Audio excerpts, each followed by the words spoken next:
Have you ever felt like Peter in today's gospel? Have you ever felt the urge to say to Jesus, "Depart from me, for I am a sinful man or a sinful woman"?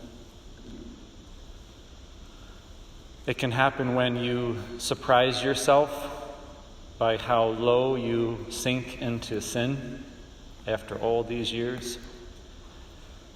It can happen when you have a sudden memory of something very bad you did a long time ago. It can happen when you suddenly find yourself before the incredible holiness and greatness of God, and you see the huge gap that exists between your own wretchedness and God's holiness. And overcome by a sense of your own unworthiness, you simply feel compelled to say, "Depart from me, Lord, for I am a sinful man." I once went to confession to a very elderly priest who, I think, from what I could tell, was also a very holy priest. I was already a priest at the time, and I wasn't confessing anything particularly terrible. All sin is terrible, but I wasn't saying anything particularly terrible. It was just my normal weekly confession. But I think that elderly priest could tell that I was disappointed with myself. After all, I'm a priest. I should know better. I shouldn't have any sins to confess, right? Wrong, but that's how we think. And so this elderly, and I think holy priest, when I was done with my confession, leaned in and he said to me words I'll never forget. He said, "Jesus knew all the sins you would ever commit for the rest of your life when he called you to be a priest. And he called you anyway because he had no other choice."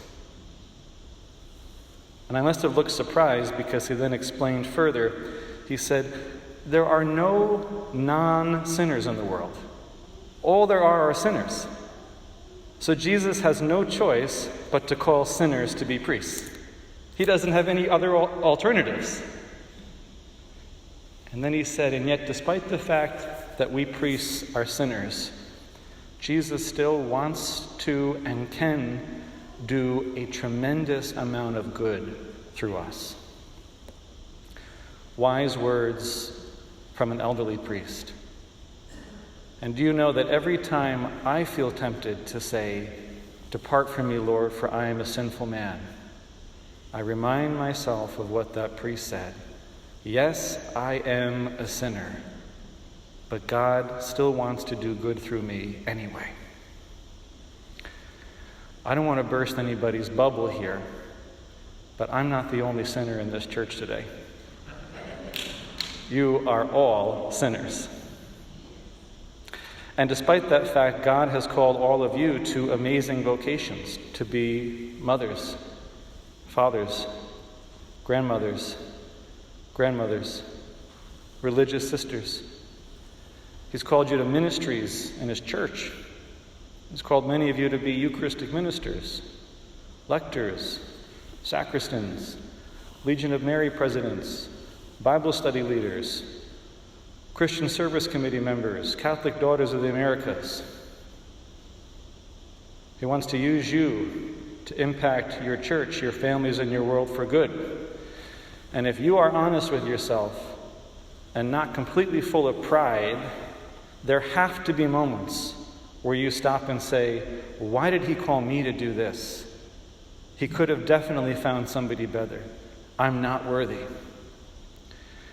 In those moments, I would say to you what that elderly priest said to me. You are a sinner. Nothing can change that. But God still wants to do a whole lot of good through you, despite the fact that you're a sinner. You see, all of us, whether we're priests or lay people, have to remember those very sage words of the great Mother Teresa. God doesn't call the qualified. He qualifies those he calls.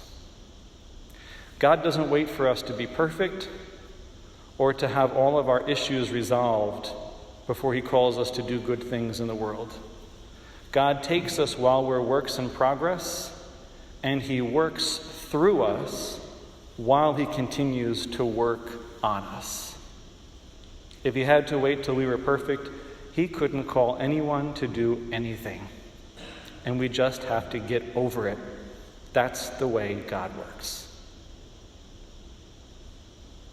So the next time you feel tempted to say to Jesus, "Depart from me, Lord, for I am a sinful man or a sinful woman," remember that God has really chosen you, despite your sinfulness, to do great things in the one life he's given you. Because the God that we believe in is not a God who calls qualified people. He's a God who qualifies the people he calls.